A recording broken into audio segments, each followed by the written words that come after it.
നൃദേഹമാദ്യം സുലഭം സുദുർലഭം പ്ലവം സുകൽപ്പം ഗുരുകർണധാരം മയാനുകൂലേന നഭസ്വതേരിതം പുമാൻ ഭവാം ദിംനതരേത്സ ആത്മഹ. നമസ്കാരം. പ്രഭാത കേളിയിലേക്ക് എല്ലാവർക്കും സ്വാഗതം. പേര് ശ്രീമദ് ഭാഗവതം 20 സ്കന്ധം 20-ാമത്തെ അധ്യായത്തിലെ 17-ാമത്തെ ഒരു ശ്ലോകമാണ് ചൊല്ലിയത്. ഇവിടെ സന്ദർഭം സർവേശ്വരനായിരിക്കുന്ന ഭഗവാൻ ഉദ്ധവന് കൊടുക്കുന്ന വിസ്തരിച്ചിട്ടുള്ള ഉപദേശമാണ്. എല്ലാ കാര്യങ്ങളും അടങ്ങിയിട്ടുണ്ട്.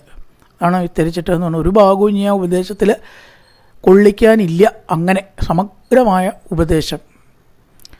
ഇതിൽ വർണ്ണാശ്രമ ധർമ്മങ്ങളെക്കുറിച്ചും പല വിഷയങ്ങളെക്കുറിച്ചും ഓരോരോ തരത്തിലുള്ള മനുഷ്യൻ അനുഷ്ഠിക്കേണ്ട ധർമ്മങ്ങളെ പറഞ്ഞു കൊടുക്കുകയാണ്. മനുഷ്യനെ വർണ്ണത്തിനനുസരിച്ചിട്ട് ബ്രാഹ്മണൻ, ക്ഷത്രിയൻ, വൈശ്യൻ, ശൂദ്രൻ എന്ന് 4 ഭാഗിച്ചു. ഇവർക്കൊക്കെ ഒരാൾക്കുള്ള ധർമ്മമല്ല മറ്റൊരാൾ. ബ്രാഹ്മണന് അരുതാത്തത് ചിലപ്പോൾ ക്ഷത്രിയനാവാം. ഇത് 2 കൂട്ടർക്കും അരുതാത്ത കാര്യം ചിലപ്പോൾ വൈശ്യനാവാം. ഇവർക്ക് ഒന്നും പാടാത്ത കാര്യങ്ങൾ ചിലപ്പോൾ ശൂദ്രനാവാം. എന്തായാലും 3 കൂട്ടർക്കും ആവാം എന്ന കാര്യം ബ്രാഹ്മണന് പാടില്ല. അങ്ങനെയുണ്ട്. അപ്പോൾ ഇതൊക്കെ ഓരോരുത്തർക്കും ഇന്ന വിധം എന്നുള്ള ആ ഒരു സംഗതി ഭഗവാൻ ഉദ്ധവന് പറഞ്ഞു കൊടുത്തു. അത് പറയുകയാണെങ്കിൽ ഒരുപാട് പറയാനുണ്ട്. ബ്രാഹ്മണനെ എങ്ങനെ ജീവിക്കണം. ഇനി അതേപോലെ തന്നെ നമ്മുടെ ജീവിതത്തിലത്തെ 4 ഘട്ടങ്ങൾ ഏതൊക്കെയാണ്?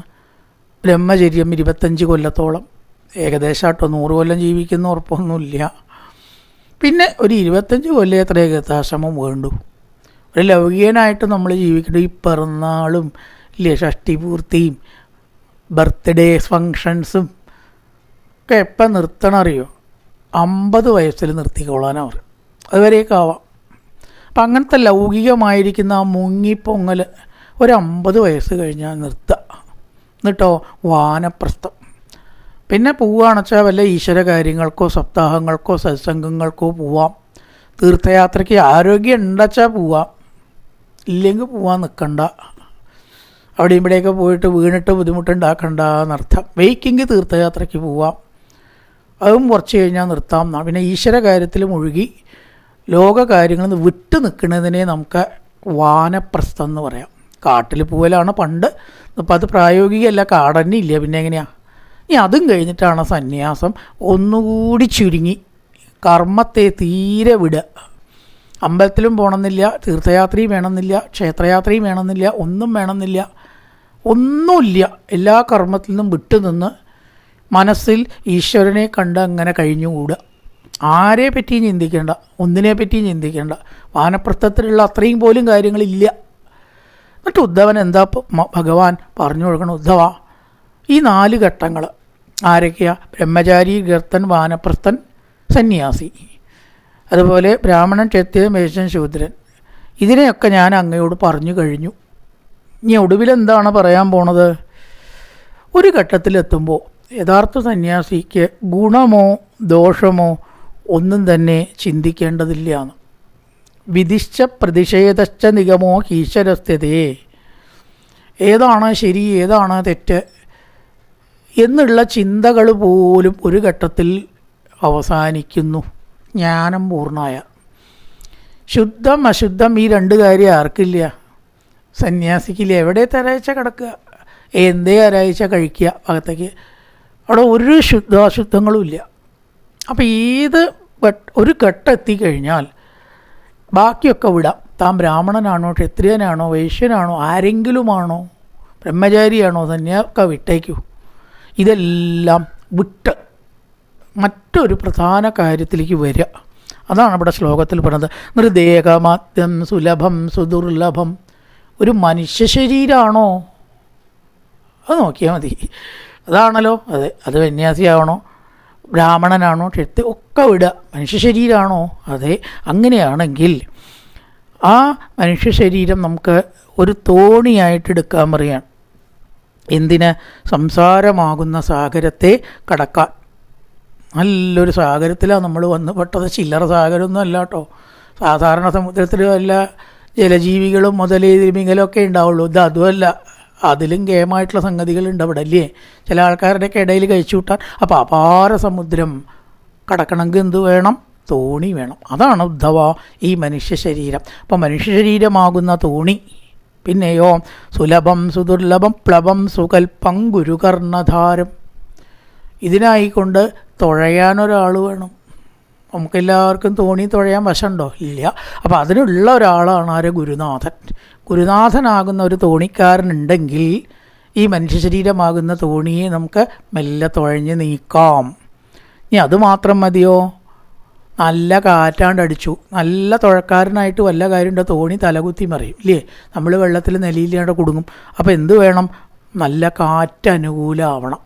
അത് വളരെ പ്രധാനമാണ്. അതാണ് മയാനുകൂലേന നഭസ്വതേരിതം.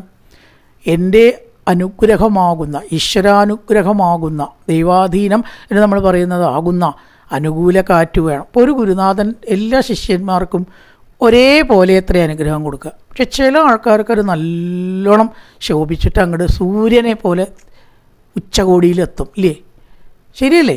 ചില ആൾക്കാരോ അത്രയൊന്നും എത്താൻ അവർക്ക് സാധിക്കില്ല. എന്തൊക്കെയോ ആഗ്രഹിച്ചു, എവിടെയും എത്താണ്ടിരിക്കണവരുണ്ടോ?